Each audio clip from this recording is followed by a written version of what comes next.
Thank you for joining us. My name is Jennifer Homendy, and I'm the chairwoman of the National Transportation Safety Board. The National Transportation Safety Board is an independent federal agency that's charged by Congress with investigating every civil aviation and serious accident and serious incident in the United States and significant events in other modes of transportation. I want to start by expressing our deepest condolences, our sympathies on behalf of the entire board for those who lost loved ones in this terrible tragedy. Our thoughts, our prayers are with you. Entire communities were affected, and we are thinking of you.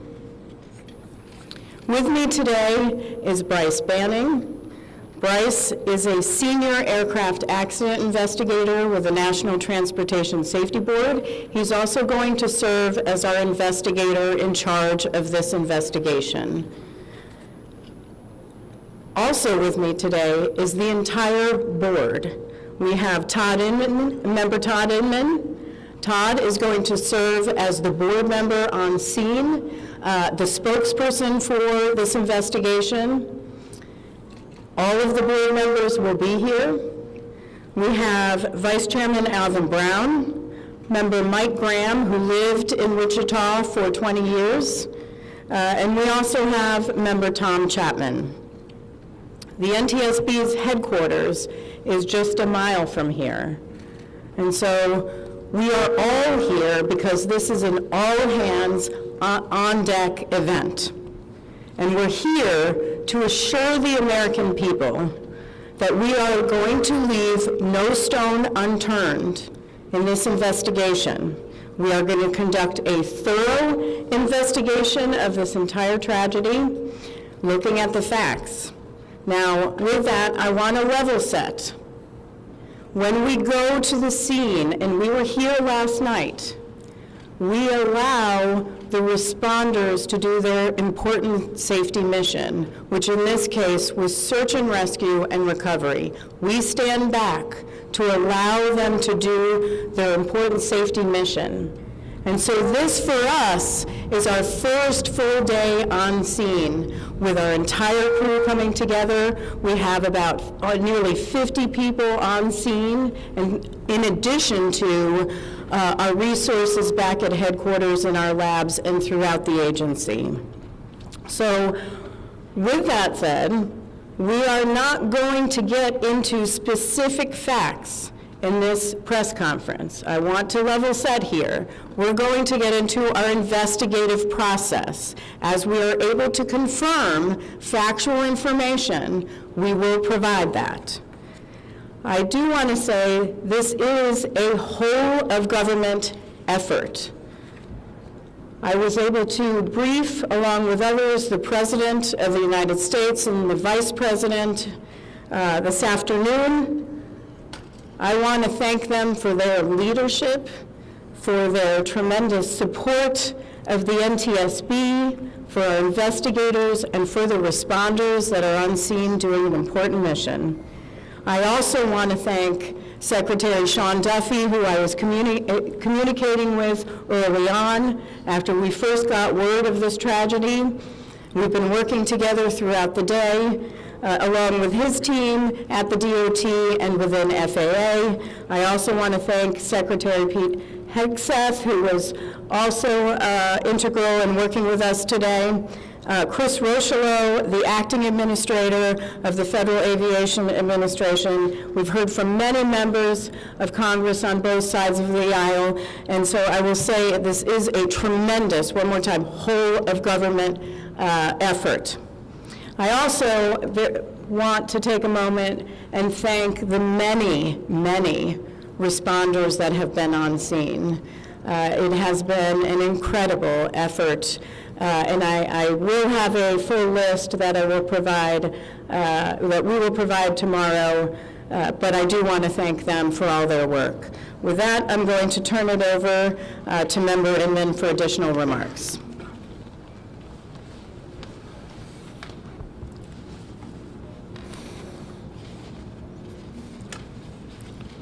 So today is our first full day on scene.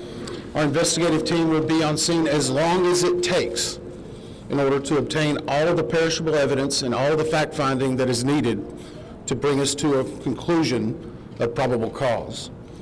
Our mission is to understand not just what happened, but why it happened, and to recommend changes to prevent it from happening again.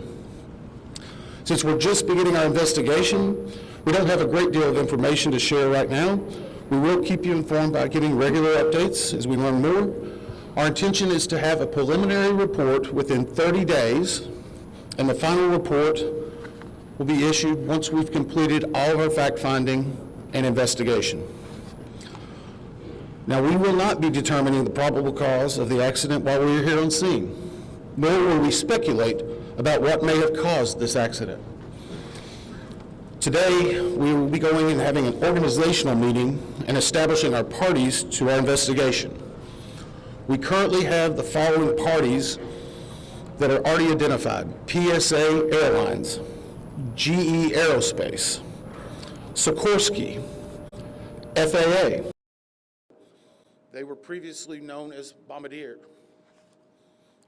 sorry. The NTSB offers this party status to those companies, government agencies, and associations that have employees, activities, or equipment involved in the accident. We offer that because they will provide technical expertise and relevant information supporting the development of the best possible factual record. Once they join this investigation, they are not permitted to release documents or talk publicly about the investigation without the consent of the NTSB. So I want to stress this. It is only the NTSB that will provide information related to this investigation, with one exception. Regarding the fatalities that occurred, that notification will be handled by the DC medical examiner. We will not be discussing fatalities or names. That will be handled by them as the proper authority. So we want to talk a little bit about our process. We will analyze the facts and determine the probable cause of the accident, and then issue a report of those determinations. I also want to talk a little bit about some additional people that are here with us, and they're very important to us, and that is our family assistance group. Later today, we will be briefing the families. We normally try to do this before a media event, but in this case, they're still arriving. Our family assistance specialists are already working closely with local officials and others to help assist them in their efforts to support everyone that's affected by this accident. And let me just reiterate what the chair said. A loss of life in an aviation accident is very unusual in the United States, and our heartfelt sorrow goes out to everyone that's affected. It affects us, it affects everyone around us. There are a lot of people hurting today. We will help find out what happened. We will do it factually, and we will do it accurately. As part of this, we are going to be standing up some specific working groups. Those working groups will be operations. They will be looking at the history of the accident flight and crew members' duties for as many days before the crash as appears relevant. We'll be forming a structures group, which will be the documentation of the airframe wreckage and the accident scene, including calculation of impact angles to help determine the plane's pre-impact course and altitude. We'll have a power plants group. They will do the examination of the engines and the engine accessories. We'll have a systems group. They will study the components of the plane's hydraulic, electrical, pneumatic, and associated systems, together with the instruments and elements of the flight control system. We'll have an air traffic control group. They will do reconstruction and review of air traffic control systems provided to and including acquisition of pertinent flight track surveillance information, what you might typically think of as radar or ADSB, along with controller pilot communications. We will also have a survival factors group. They will be doing the documentation of impact, forces and injuries, community emergency planning, and all crash and fire rescue efforts. Also, due to the unique nature of this crash, we will be having a helicopter group as well.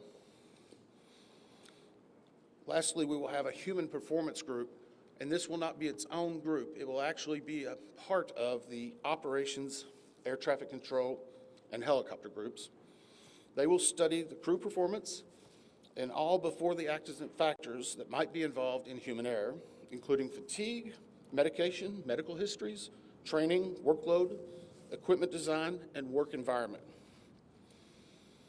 Now we're going to take a few questions, but I will again stress, we don't have a lot of information now. We will continue to gather that. We will try to release it as we can, but we will only talk about the facts of the case that we know right now. I'm going to ask, we'll call on a few people. I'm going to ask that you state your name and affiliation. James Matthews from Sky News. So we've heard from President Trump today talking about DEI hiring policies within the FAA and associating that with the cause of this accident. What do you say to that? Well, unfortunately, I didn't hear the remarks. I was briefing House and Senate members, but I believe, Chair, would you like to take that? As part of any investigation, we look at the human, the machine, and the environment. So we will look at all the humans that were involved in this accident. Again, we will look at the aircraft, we will look at the helicopter, we will look at the environment in which they were operating in. That is standard in any part of our investigation. I'll turn it back. Chair, can I ask you, has the flight data recorder been recovered yet? And what is the difficulty in a water disaster like this, which presents a very difficult environment for your investigators and the people out on the water? Well, the question was on the flight data recorders. And we have not recovered the flight data recorders yet. We know they're there. They are underwater. This is not unusual for the NTSB.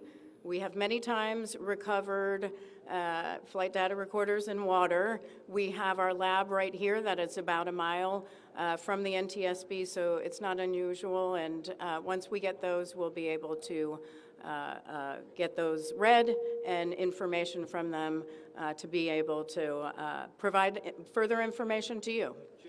I'm going to turn it back over to Member Inman. Sir. Henry with CBS News. Earlier today, Defense Secretary Pete Hegseth said a mistake was made last night.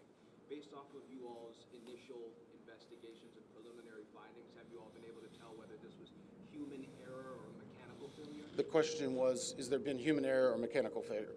We don't know what we know just yet. We do not know enough facts to be able to rule in or out human factor, mechanical factors.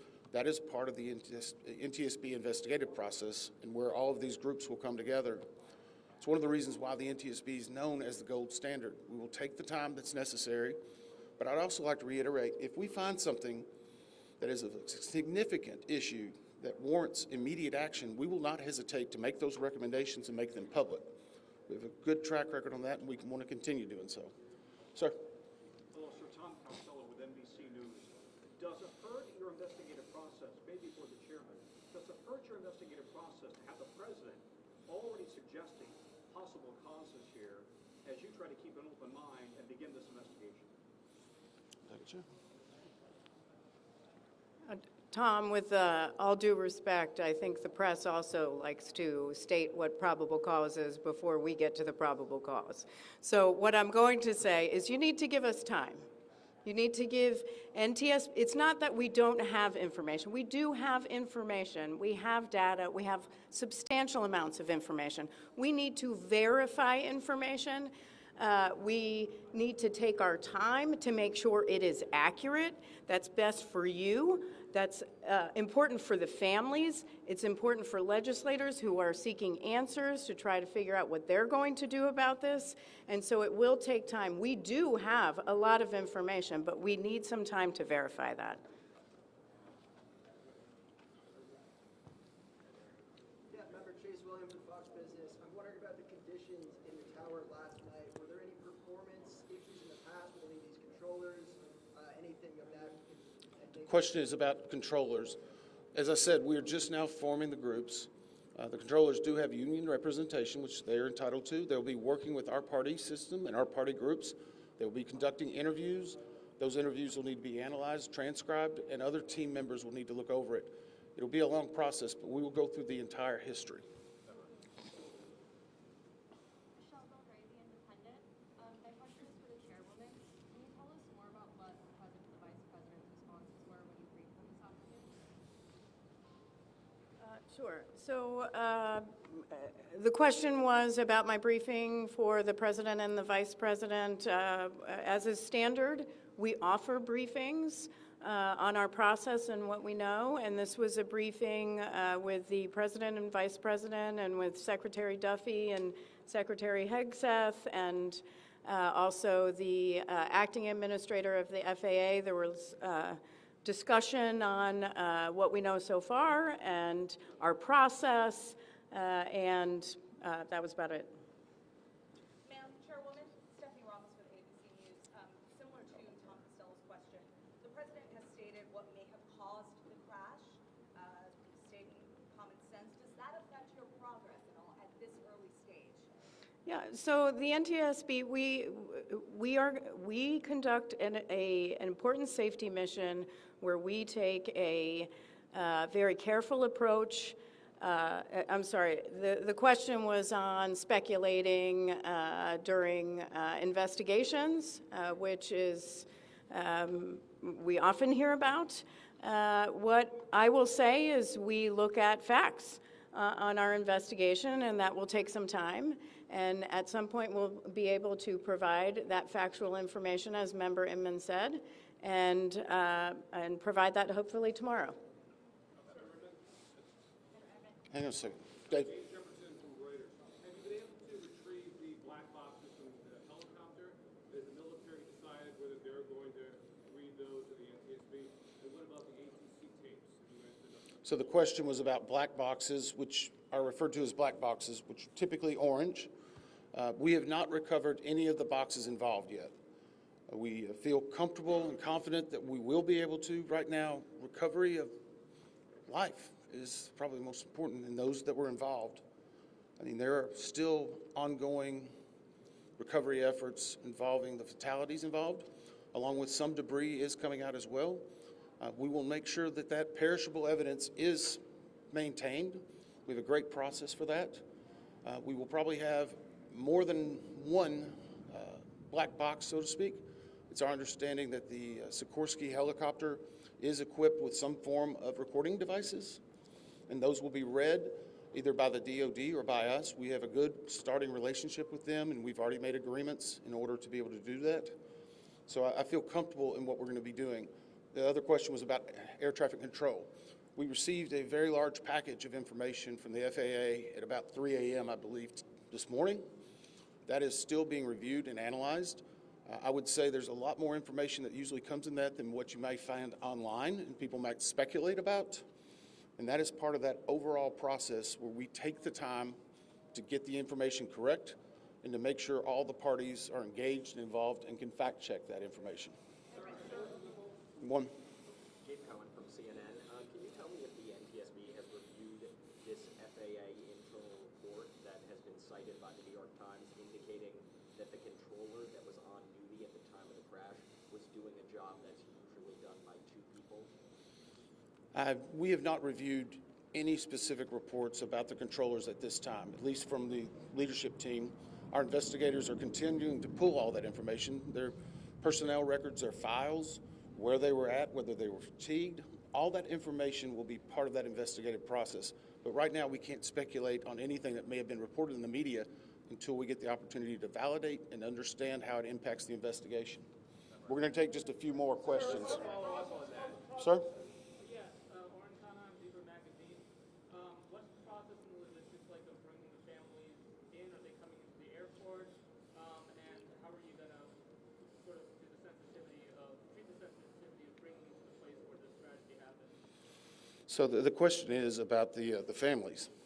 And many of those families are still en route. Some are still being notified from both the military and from the commercial crash. There is a family assistance facility that's being stood up by American and PSA Airlines in Bethesda, Maryland. They've already been working on that, standing it up. Our team from our disaster assistance team has also been coordinating with them. We plan on briefing them. It is customary that at some point, if the families wish to go to part of the accident site, that we would arrange such a thing, but it will only be when we know that it's safe, we have the correct perishable evidence, and we can do it in the proper modesty that should be for those family members. It will be a little bit of a process, but it will take some time. Sir, to follow up on the air traffic control. No, sir, or you? I know that Marielle Carbone with DC News now. We've heard from some witnesses that they saw people were able to come down the slides of the plane. Has there been any indication that people made it off the plane into the water? Well, again, we will not speak to the fatalities. The DC medical examiner will, but I think the DC fire chief this morning very succinctly said correctly that we believe there are no survivors. But were they off They're- the plane? Like, did they even get out of the plane? Last question? We, so, hang on one second. Right now, we're going through the debris fields. Nothing we've seen would indicate that maybe slides or chutes were deployed. It was a very quick, rapid impact, but we've seen nothing in that regard so far from the evidence we had, but we still need to verify all of that information. One more question? For example, the ABC7, sir, are you going to be looking at the family member's cell phone? Go ahead. Jeff Cook, ABC News. What do you know about the altitude of the helicopter at the moment of impact? And can you talk about the procedure for such helicopters in that area? The question was about the helicopter procedures. And in D.C., it's kind of a unique environment. We've been getting briefed more and more by the FAA. I'm not an air traffic control specialist, but they're actually helicopter zones, if you will, or tracks. And this one was transiting, I believe, from track 1 to 4 as part of their normal procedure. If you live in D.C., you see a lot of helicopters going down into this area. So there's a very well-defined system in that regard. As far as altitude, until we get the additional information, we can't validate or basically corroborate any of that until we get more of the electronic data and the data that's on the plane. I do want to clarify one question that also came about cell phones. You know, in today's age and time, a lot of electronics and other devices do contain a lot of different information. We've found on a number of our accidents that we actually are notified through a smartphone that may sense that. As part of our process, we will obviously treat all of the effects of the deceased with dignity. We are already starting to pull that information together. If we feel that it's necessary to find or pull some of that information, we will work with the families and make sure we do it in a manner that's respectful for them and their privacy. But right now, we don't have any plans specifically on that amount, on that area until we need to. Thank you very much.